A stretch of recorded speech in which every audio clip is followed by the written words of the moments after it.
Uma boa noite para você que está ligado no nosso canal de evangelização, o Frater Play da Fundação Fraternidade. Que a paz do Senhor esteja contigo, de verdade mesmo, não somente em palavras, mas em atos, e esteja fazendo a diferença na sua vida. Estamos começando neste momento, exatamente agora, programa Ruá.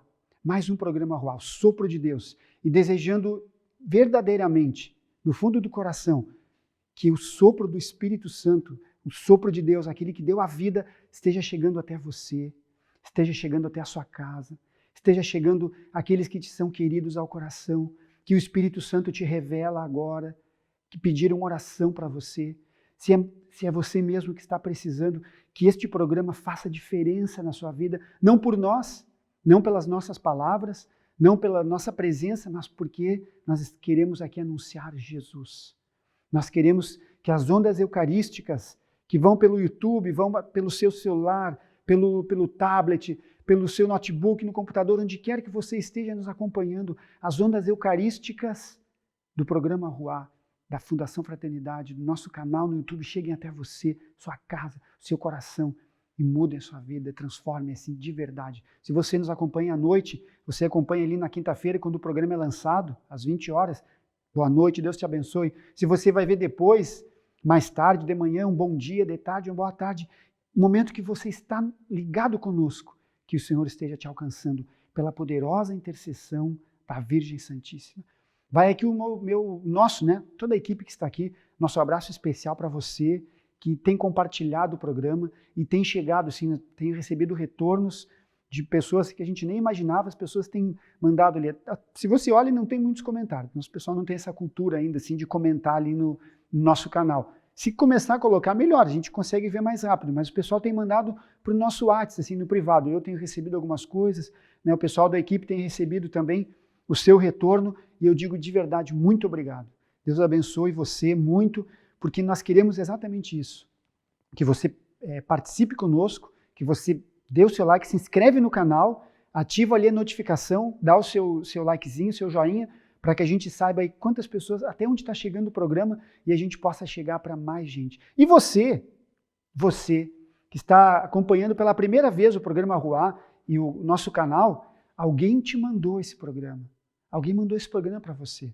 Sabe, alguém que gosta de você, alguém que ama você, porque o que nós fazemos aqui é inspirados na graça de Deus, inspirados pelo Espírito Santo, mas seguindo ali, tentando ser o mais fiel possível àquela unção que foi dada ao nosso fundador, ao Padre Ladislau, que é construir um mundo fraterno. Então, se esse programa chegou até você, é porque essa pessoa que te enviou, que tentou que compartilhou contigo, ela viu alguma coisa que foi colocada aqui, que vai servir para mudar o teu dia, para talvez mudar a tua vida, pela graça de Deus, e fazer de você assim, alguém mais próximo do Senhor. Então eu te agradeço você que compartilhou, você que recebeu, você que é nosso colaborador, você que ajudou a construir. Estamos aqui, eu estou em Porto Alegre, no Tabernáculo de Deus, a sede da Fraternidade, porque nós fomos patrocinados por muitos corações generosos. Eu gostaria de dizer assim, o pessoal fala aí na grande mídia, um oferecimento no outro programa eu falei, um oferecimento do seu coração generoso, o patrocínio do seu coração generoso. Muito obrigado. E para você que tem rezado, torcido por nós, você que nos conhece de algum retiro, que fez algum retiro aqui pertinho, bem pertinho de nós, na casa Nossa Senhora da Evangelização, que fica junto da paróquia São Martinho, conhece a nossa obra, conhece o Padre Ladislau, nosso fundador, sabe daquilo que nós estamos propostos a fazer, torce por nós e principalmente reza por nós, faz penitência, oferece sacrifício por essa missão. Muito obrigado. Deus te abençoe verdadeiramente e abençoe, o Senhor abençoa. Eu nem vou dizer assim que Deus te recompense, porque às vezes a gente pensa que Deus é um banco, né? A gente vai ali e faz um investimento, eu vou fazer isso e Deus... Não, Deus já deu tudo aqui, está aqui, ó. O que o Pai já deu, está ali, pregado ali a imagem ali, já deu seu Filho, então não precisa dar mais nada. Nós é que vamos ficar sempre em dívida com Ele. E aquilo que você dá acreditando nessa obra de verdade, agradeço muito. Deus abençoe. Hoje, eu quero convidar você assim para a gente partilhar. Vai pegando a sua Bíblia, né? Estou aqui com a palavra de Deus aqui na mão. Internet barbada, né? Dá pose para o pause, fico aqui paradinho. Deu pause, pegou a sua Bíblia, tranquilo. Daqui a pouco eu vou dizer a passagem, vou começar falando do Evangelho de Mateus, mas eu vou falar sobre uma questão muito interessante para a nossa vida. Para nossa vida. Parece que não tem muito a ver com religião, com a nossa vida religiosa, mas eu vou te mostrar que tem muito a ver. Eu vou partilhar com você hoje sobre planejamento, organização, disciplina, metas, porque nós precisamos e nós temos essas coisas. Claro, tem muitas pessoas, né, especialmente jovem, né? Jovem fala muito assim, eu sou vida louca, eu não tenho planejamento, eu vivo um dia depois do outro e tal. Olha, vou dizer o seguinte, todos nós, a gente vive um dia depois do outro. Nossa vida não é basquete. Basquete, se tu arremessa de lance livre, o jogo está parado, é 1 ponto. Se tu arremessa dentro da linha dos 3 ali, é 2 pontos. Se tu arremessa fora da linha dos 3 pontos e acerta, 3 pontos. Então, uma cesta pode valer 3. Agora, os nossos dias, cada dia é um dia. Não tem o que fazer. Então, a gente vive, todos nós, com planejamento ou sem planejamento, a gente vive um dia depois do outro. O que às vezes a gente faz é pensar, olhar um pouquinho. E é muito difícil alguém não viver pensando, claro, a não ser ali que a pessoa seja um andarilho, sei lá, né, tá vivendo da providência, todas essas situações que a gente conhece. Mas eu não conheço assim, alguém que vá, por exemplo, todo dia no armazém e vai lá e compra. No meu tempo tinha no mercado, né, o pessoal que tem, eu tenho quase 50 anos hoje, nós estamos gravando o programa aqui em agosto de 2021, tá? Eu faço 50 anos no ano que vem. Eu sou do tempo que a gente ia no armazém, na venda, e comprava ali o arroz e o feijão a granel. Né? Dá uma xícara de arroz, ele vendia, me dá 2 fatias. O cara vendia, de repente, né, no interior, ele tem conta. No supermercado não tem mais isso, tudo pacotinho. Mas eu não conheço ninguém que vá todo dia ali assim, hoje eu vou fazer uma xícara de arroz, vai lá e compra. Não. Quem tem a condição ali vai comprar 1 quilo, né, já pensando na sequência. E a nossa vida é assim, a gente vai pensando. E eu quero mostrar para você como nós devemos prestar atenção naquele que é o nosso modelo, que é Jesus. Como Jesus planejava as suas coisas. Como Jesus e o próprio Pai, Deus, ele gosta da organização. Não pense você que porque ele disse assim, né, olhai os lírios do campo, os pássaros do céu, os lírios não fiam, nem tecem, mas Salomão, no mais alto da sua glória, Salomão nunca se vestiu igual a um deles. Os pássaros do campo não guardam em celeiros, nenhum deles morre de fome. O Senhor falou tudo isso, mas não quer dizer que a gente não tenha que ter dentro da nossa vida um mínimo de organização. Não é assim. Você olha os milagres do Senhor, a multiplicação dos pães, que eu vou ler aqui um pedacinho depois, tinham 5.000 homens sem contar mulheres e crianças. E aí quando o Senhor vai começar a distribuir o pão, imagina se ele não tivesse dito assim, façam todos sentar-se na relva. Quando começa a vir o pão, imagina o tumulto que ia ser. Aquelas filas, aquela gente, pessoal, não, sentem todo mundo. Tem uma tradução, tem um dos evangelhos que diz assim, grupos de 50. O Senhor separou em grupos, assim, pequenos grupos, e aí foi distribuir. Deus, ele gosta das coisas organizadas, porque a ordem facilita a ação do Espírito Santo. Quando ele vai falar, se você pega no Antigo Testamento, quando ele vai dizer como é que deve ser feito o templo de Salomão, ele passa todas as medidas, ele passa o tecido que tem que ser as cortinas, ele dá o tamanho de todas as coisas, ele fala tudo, deixa tudo organizadamente para que não haja erro. Ele mostra tudo certinho como tem que ser. Agora você diga para mim, essa organização, claro que Deus gosta que as coisas sejam organizadas e muito bem feitas, e bem planejadinhas ali para que aconteça. Aí a gente, com a renovação carismática, a gente abre para a ação do Espírito Santo e nós, nos nossos retiros, quantas vezes a gente pensa numa coisa, daqui a pouco vem uma moção ali, a gente está na moção do Espírito Santo, ele vem e, vamos dizer assim, desorganiza tudo e vai por um outro caminho, mas nós estamos ali. Entre aspas, a desorganização que ele promove, sei lá, num retiro, numa palestra, tal, mas vem para que a gente chegue na meta que é a presença dele, que é as pessoas experimentarem a sua presença. Agora, a gente chegar para um retiro, por exemplo, sem saber quem é que vai dar tal palestra, como é que vai ser, não, isso é muito complicado. E o Senhor Jesus, queridos, Jesus sabia muito bem como fazer isso. E eu quero partilhar com você, principalmente, a sensibilidade do Senhor, que deve ser a nossa também, em mudar o seu planejamento, mudar aquilo. Porque às vezes o que acontece? Nós temos o nosso planejamento, nós temos as nossas metas, nós temos ali os nossos sonhos, né? Tá? É bonito ter sonhos, independentemente da sua fase de vida, você já é aposentado, já está realizado, já teve...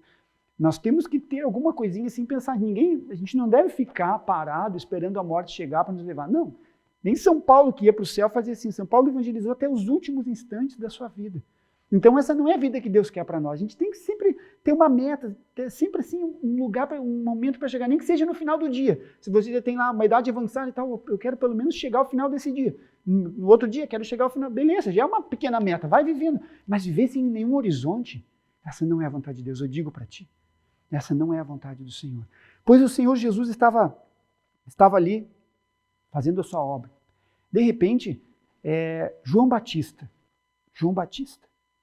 Jesus fala o que de João Batista? O que vocês foram ver no deserto? Alguém com roupas finas? Não. Viram? Aí Jesus fala de João e ele diz assim, que dos nascidos de mulher, nenhum foi maior que João Batista. Nenhum foi maior. Jesus teve o primeiro contato com João Batista, que era seu parente, porque, né, Maria vai visitar sua prima Isabel, que é o segundo mistério gozoso. Maria visita sua prima Isabel e Jesus já tem um encontro com João Batista, ele no ventre de Maria, João Batista no ventre de Isabel, e eles se encontram. E João Batista estremece de alegria, porque ele é o último dos profetas. João Batista vai apontar e vai dizer aquilo que nós rezamos em cada Santa Missa. Eis o Cordeiro de Deus que tira o pecado do mundo. E Jesus amava João. Jesus foi batizado por João. E João fez parte da história da salvação de uma forma maravilhosa, porque ele cumpriu. Você lembra que ele disse, não, eu necessito ser batizado por ti e tu vens a mim. E aí o Senhor diz, não, me faz o que tem que ser feito, porque é preciso que se cumpra a justiça completa. E João Batista fez.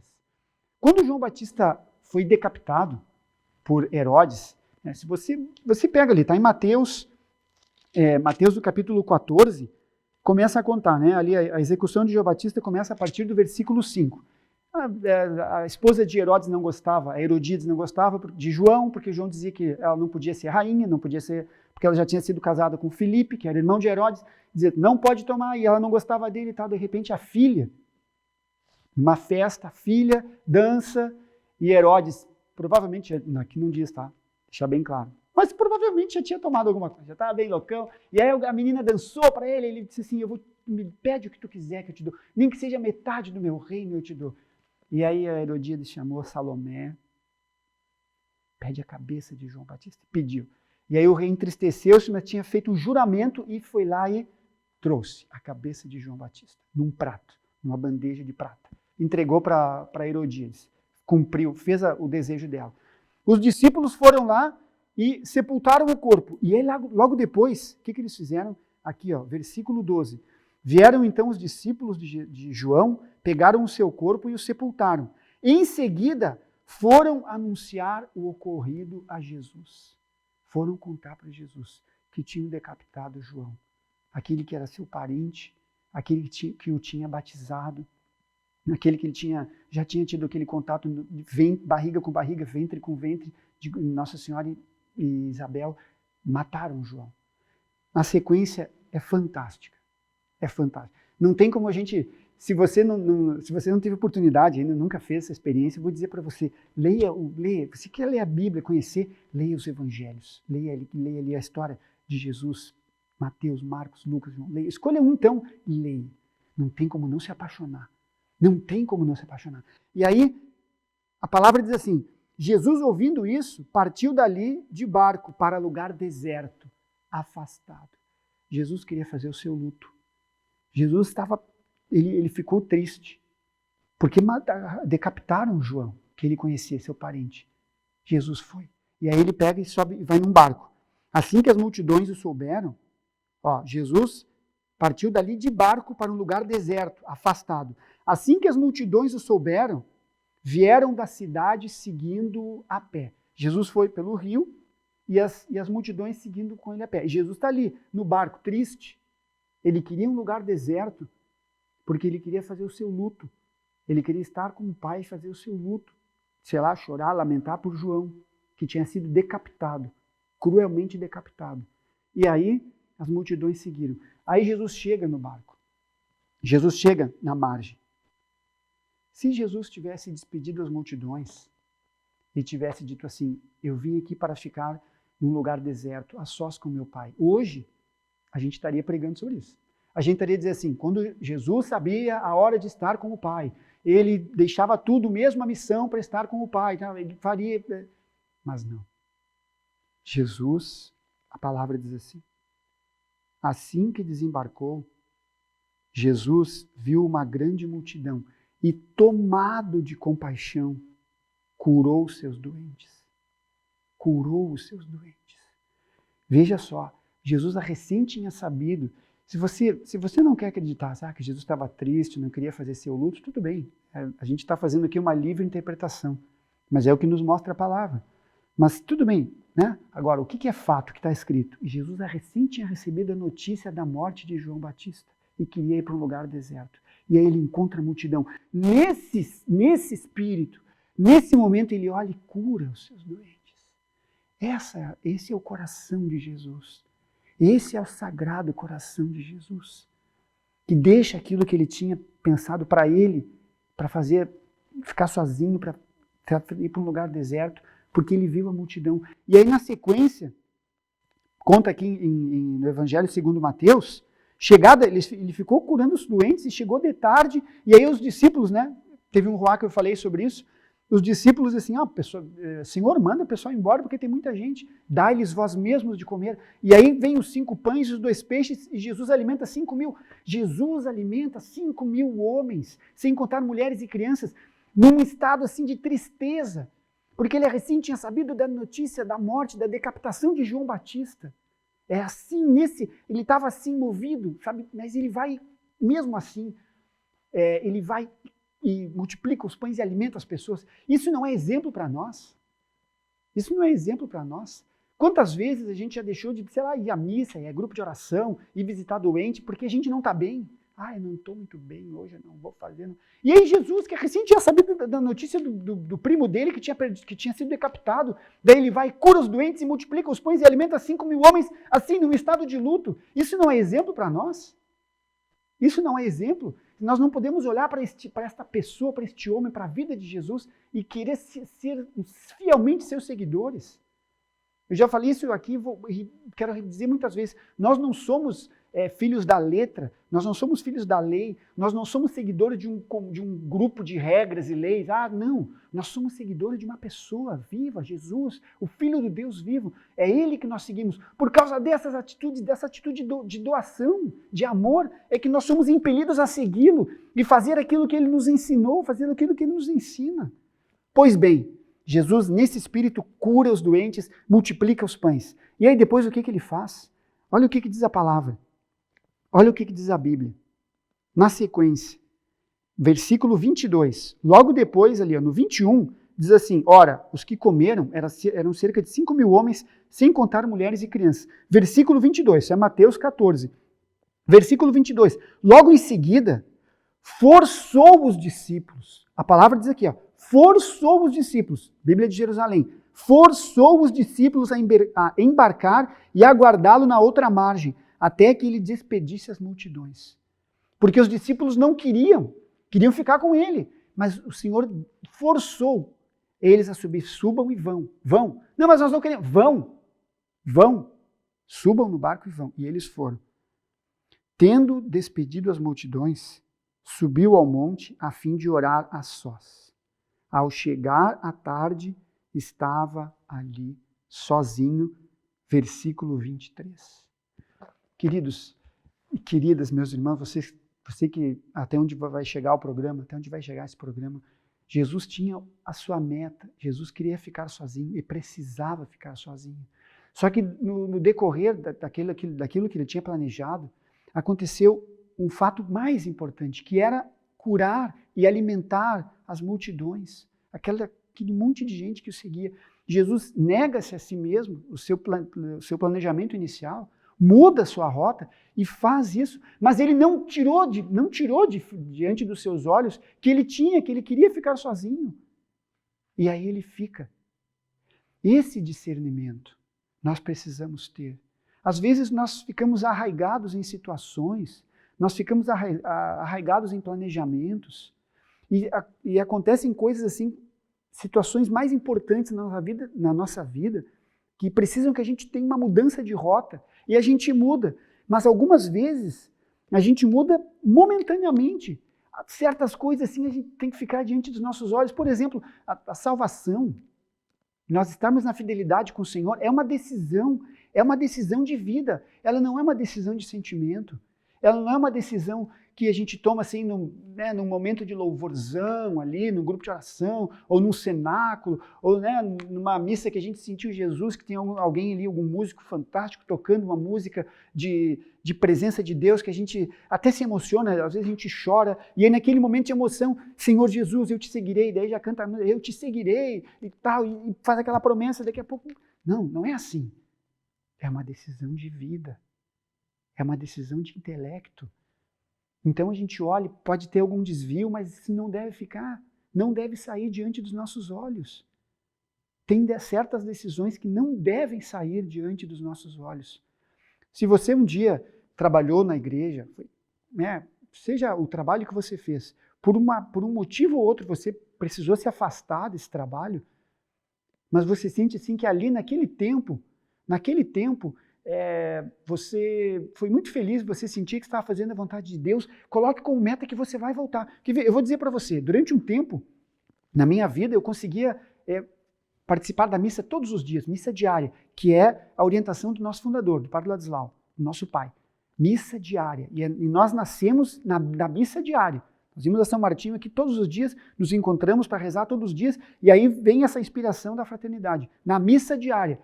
No momento, hoje, agora, como eu falei para você, agosto de 2021, pelo meu trabalho, pelos meus compromissos com a minha família, minhas filhas, que eu tenho que levar para lá, para cá, eu não consigo ir na missa diária.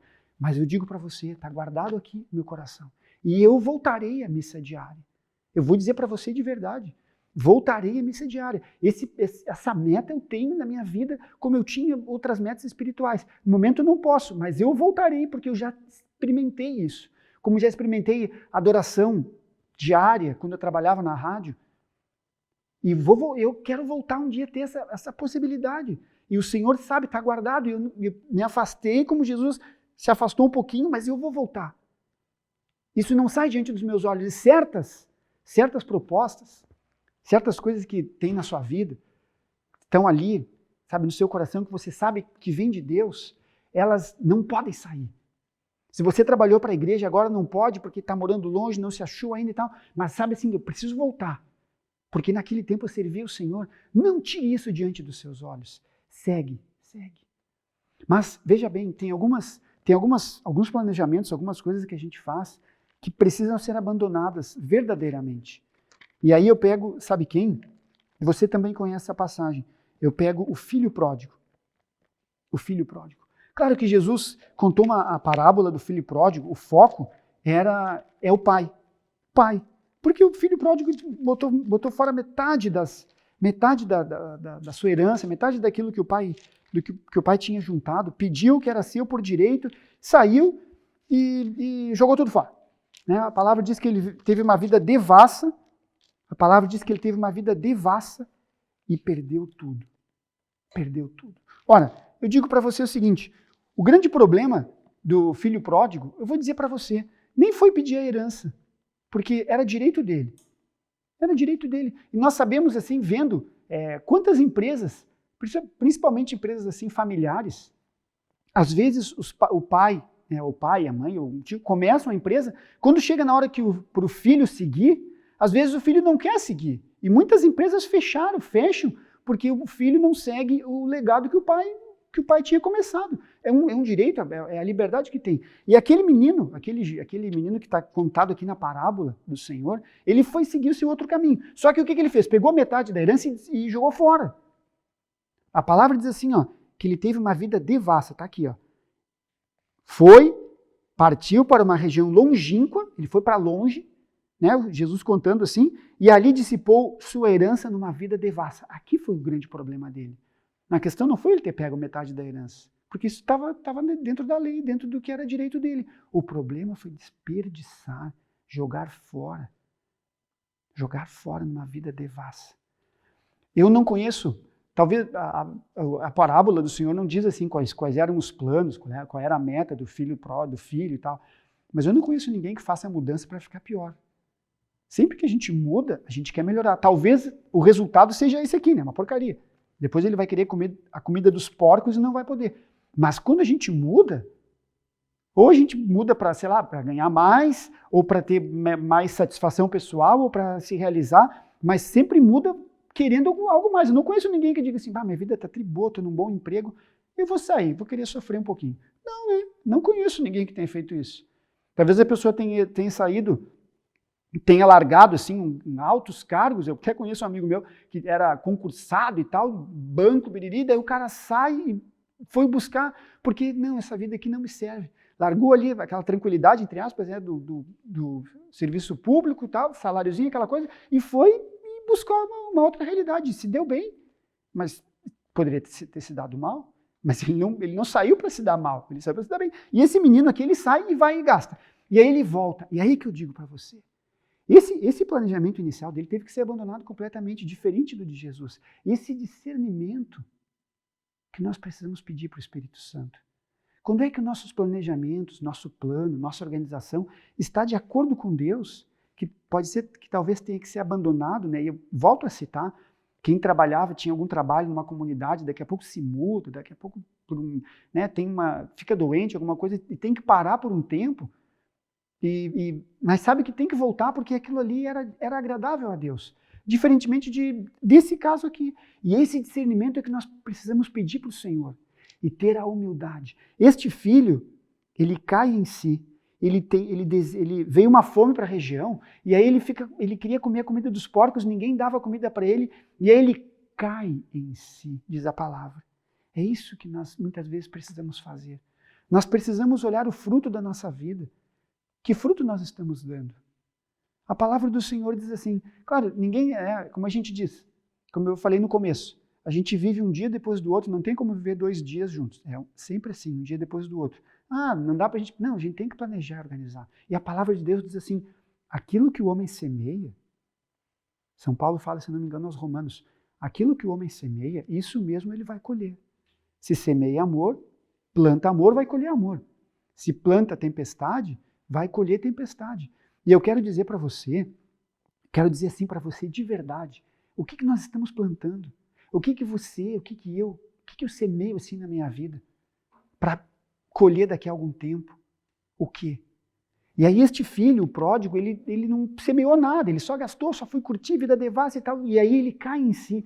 E esse cair em si é que muitas vezes a gente precisa olhar, fazer nossa revisão de vida. Santo Inácio de Loyola dizia assim, falava muito da revisão de vida, e ele dizia para os seus discípulos, para os seus filhos espirituais, se chegar ao final do seu dia, você não teve tempo de rezar e de fazer a sua revisão, olha só o que ele dizia, se você não teve tempo de fazer a sua oração diária e a tua revisão de vida, faz a tua revisão de vida. E o padre Ladislau, quantas vezes dizia para nós, revisa a sua vida, revisa a sua vida, que frutos você está dando para o reino de Deus, para a sua família, para a sua casa, para a sua vida, que frutos você está dando, seu planejamento está indo para que lado? Você precisa abandoná-lo e voltar nele depois, como fez Jesus, que queria ficar sozinho, curou as multidões, alimentou e depois foi e ficou sozinho? Ou será que nosso planejamento é muito parecido com o do filho pródigo, que tem que jogar realmente tudo fora e voltar? Voltar. E aí ele faz um diagnóstico, essa palavra, diagnóstico, que eu fiz faculdade de administração. O pessoal da administração adora, vamos fazer um diagnóstico. Tem que fazer um diagnóstico. Não, e realmente, médico, né, qual é o problema? Faz um diagnóstico. Um diagnóstico bem feito e você vai ver os seus problemas certinho e vai tratar em cima do problema. O filho pródigo olhou e fez um diagnóstico. Eu quero comer a comida dos porcos e não me dão. O meu pai tem empregados que comem melhor do que eu. Só que, eu ratei, eu joguei fora tudo, eu pequei contra o céu, contra todo mundo que podia, então eu não posso mais ser chamado de filho. Eu vou voltar e vou pedir para ser empregado. E ele volta. Veja só, olha o que ele faz, ele enxerga a vida dele, ele enxergou tudo que ele fez de errado, ele arcou com as consequências e voltou. E o fantástico, o pai, e aí Jesus está contando com o foco no pai. O pai enxerga de longe, vai e se agarra e beija, aquele pai louco de saudade, e o filho não se afasta daquilo que ele tinha planejado. porque ele tinha a convicção de que realmente ele tinha caído em si e aquilo que ele tinha pensado estava de acordo com Deus. Porque eu fico me pensando assim, fico me colocando no lugar. Cara, eu estou chegando para falar com meu pai e com a minha mãe. Eu fiz uma bobajada lá, quebrei um troço lá. Aí eu estou ali, pai, aí ele fez aquele discurso. Quantas vezes a gente não faz um discurso? Vou chegar para meu pai, vou dizer, pai, escorregou da minha mão, quebrou. A gente monta o discursinho antes para chegar e falar com tudo certinho. E ele montou. Pequei contra o céu, contra ti. Chegarei lá para meu pai, vou dizer, pai, não sou mais digno de ser chamado teu filho. E aí ele chega, o pai se abraça e cobre de beijo. Cara, eu ali já não tinha falado nada. Eu já tinha abraçado o pai e disse assim, pai, que saudade, pai, bate nem sabe. Não, e aí ele pega e ele fala assim, pai, eu pequei contra o céu. E ele faz aquilo, ele é fiel, ele é disciplinado naquilo, que naquele momento que ele caiu em si, naquele momento ele foi fiel àquilo que ele tinha pensado, aquilo que ele tinha, refletido. Isso é exemplo para nós. Quando a gente cai em si, que a gente pensa em que fez uma bobagem, não podemos ter orgulho. Sabe, esse jovem, claro que ele estava numa situação que nem tinha como ter orgulho, porque ele estava querendo comer comida de porco. E muitas vezes a gente realmente se mete assim para comer comida de porco. E se é às vezes a comida, assim, material, olha, eu vou te dizer que tem coisa muito pior, que a gente se mete assim e fica numa vida, que nem eu falei no outro programa, já cheira mal. Já cheira mal. E aí a gente fica num orgulho, assim, sabe? Num orgulho e não volta atrás. Cai em si e pensa, nossa, eu fiz errado, que bobajada, mas não vou voltar. Imagina se esse filho pensa assim, pai, fiz uma bobajada, mas não volto para casa do meu pai. Não volto, porque eu já sei que eu vou chegar lá, ele vai me dar um sermão, que eu botei metade da herança fora, que eu gastei, que eu desperdicei, o meu irmão também vai me xingar. Não voltar. Não. Ele caiu em si e voltou. E fez um planejamento, vou voltar, um discurso bonitinho. E aí o pai se abraça e beija ele. E aí ele fala, isso que é incrível, ele fala, pai, pequei contra o céu, contra ti, não sou digno de ser chamado meu filho. O pai não está nem aí para ele. O pai diz assim, chama os servos, traz o anel, traz roupa, mata o novilho, vamos festejar. Porque este filho estava morto. Você lembra lá no Gênesis, se você pega Gênesis 3, o Senhor diz assim, se comerdes da árvore, morrereis. Adão e Eva não morreram. Ah, mas eles não morreram. Esse aqui também não morreu. E o que o pai diz? Esse filho estava morto, porque não tinha mais vida nele. Não tinha mais vida. E aí o pai fala, este filho estava morto e voltou. Queridos, nós precisamos assim revisar, olhar bem a nossa vida, que fruto nós estamos dando. E ter assim esta humildade que este filho teve para voltar ao pai. O pai, a mãe, o irmão, seja quem for, que alguém falhou com você, nós precisamos olhar para este pai e saber perdoar e acolher. Se vem alguém assim com um cheiro de comida de porco para perto de nós, mas se vem reconhecendo, não pegar e pisar de novo, não pegar e chutar, não, porque este pai não fez assim.